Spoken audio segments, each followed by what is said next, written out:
Max Smith is out indefinitely. He'll have surgery to repair a torn ligament in his ankle.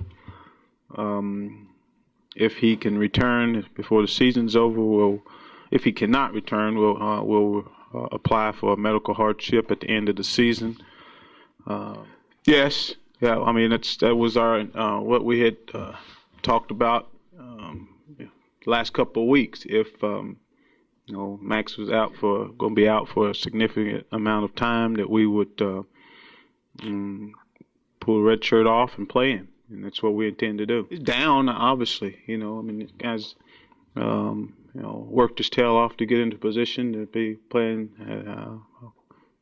major college football, and he was a guy that wasn't signed until March after his senior year of football, and so obviously he's down because of how hard he's worked. And not only has he worked hard to be able to play, he's playing at a high level also, and then to have an injury in Game 3 and then not able to play Game 4, and then 2 plays into Game 5 being injured. Had he played Game 4, applying for a medical hardship would have been out. So I'm a little bit smarter than some of you guys think. Again, we'll have to play them both. I mean, it's going to take an effort of both of them, and it could be right in the middle of the series. I mean, if it's not series to series, it could be play after play after play. I mean, just switching them in and out. Give them things that they both can do and give them a chance to go out and play and compete. He has not, been working with either the ones or the twos, but he's in the meetings every day, and he's the guy that, pays attention in the meetings, and we'll see tomorrow exactly what he knows, how much he knows. But again, it's just difficult when you hadn't gotten any reps, but we'll get him the reps this week to see how much he knows. The reason why we decided to go on Jalen as third, because he was a guy that could extend plays, and we saw that yesterday. Not saying that Patty Ice can't, but he does move around some, but not as well as Jalen. Jalen was signed here as an athlete and / quarterback, and so he should move around a little bit better. But Patty Ice is more of a pocket passer than Jalen. I gotta quit calling him Patty Ice, but I call him every day. So we got to do both. We got to tweak it more to do what he can do, and also what this other guy can do too. What Pat Towles can do. A little bit closer. Yeah, he's a little bit closer to Max and Jalen. Again, Jalen's a guy that can run around and make plays, and again, to extend plays. And Patty's. Patty, I'm going to go ahead and call him Patty. He's okay with it. So Patty's a guy that can, I shouldn't say Patty Ice, okay? So I don't want anybody calling him. Patty Ice is a guy that sits in the pocket and can complete passes. What's wrong? Hey, we got to laugh. Come on.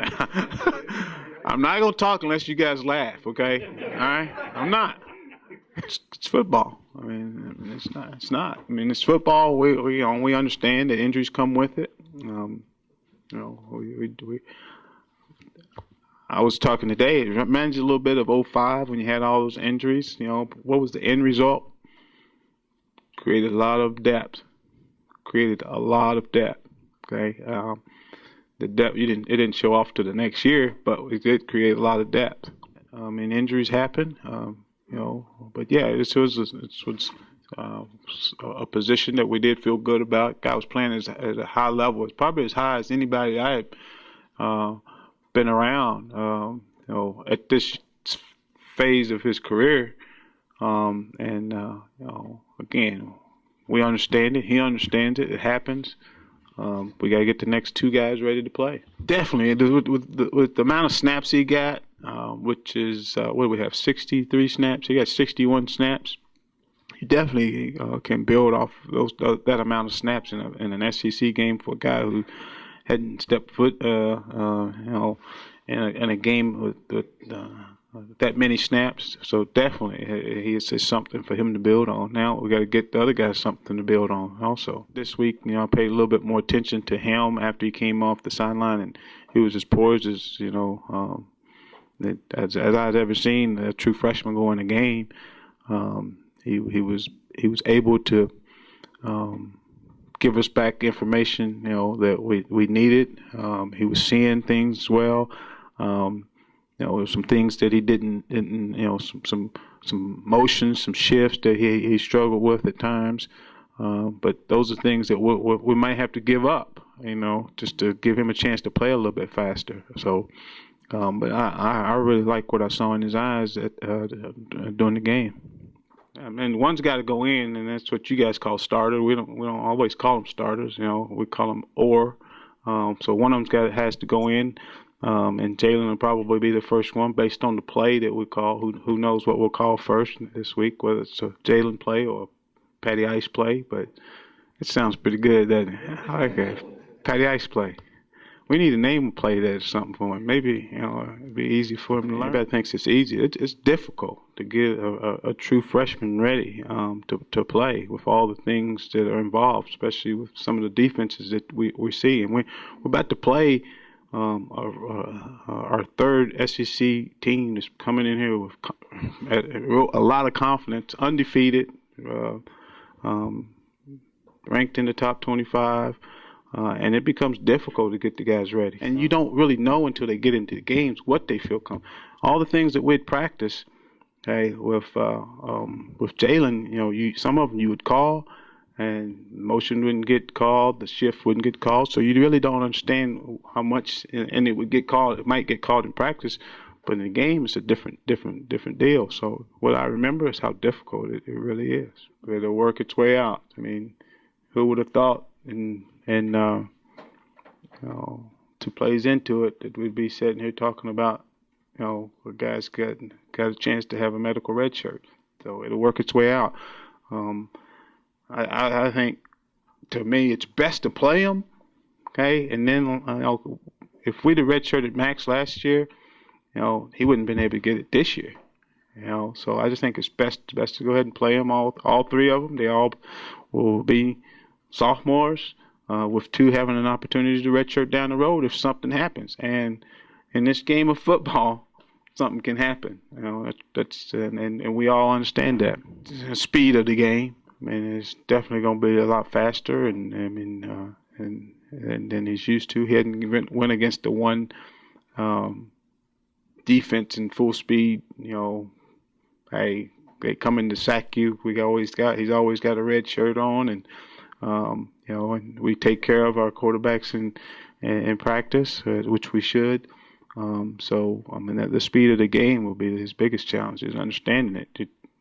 Where you might outrun a guy to the corner or, in high school. You better have a good angle before you decide to try to outrun him. And then also the speed at which those DBs break on balls. These guys have already intercepted. They're leading the league in interceptions with 9.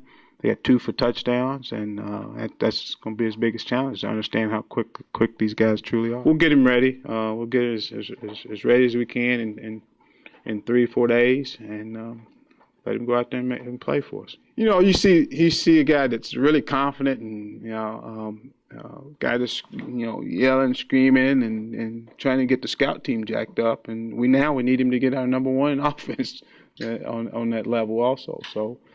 That's the thing that I've seen in him, and he's a lot more vocal since he's been down on the scout team. Again, he's been around those guys a lot more on the scout team, and feels like he's the leader of those guys. He's been in the weight room with them. He's been down on the scout team with them, and so he's feeling comfortable and being vocal down there. Now we need him to be up with the ones, and he will be. That's his personality. Need Jalen to be that also. That's not quite his personality yet, but I think he will eventually be that guy. Just looking at it, I know I said this at after the game about quarterback run games, but I think the best quarterback run game for him is dropping back and throwing. And now the guy can go make a play for us. While everybody's in coverage, guys might get out of the rush lane. Now I think it's time, and it gives him an opportunity to pull the ball down, extend plays if they're everything's covered, and go get us 5 to 10 yards. We're going to be calling the same plays that they're used to, so it should not be hard for the rest of the offense. I mean, the hard part is getting those two guys, trying to figure out what they both feel comfortable doing. Yeah, I think it is exciting because I can tell you this: the team we're about to play has no idea what they're about to get. You know what? We really don't know what we're about to get, but we're gonna go for it. All right.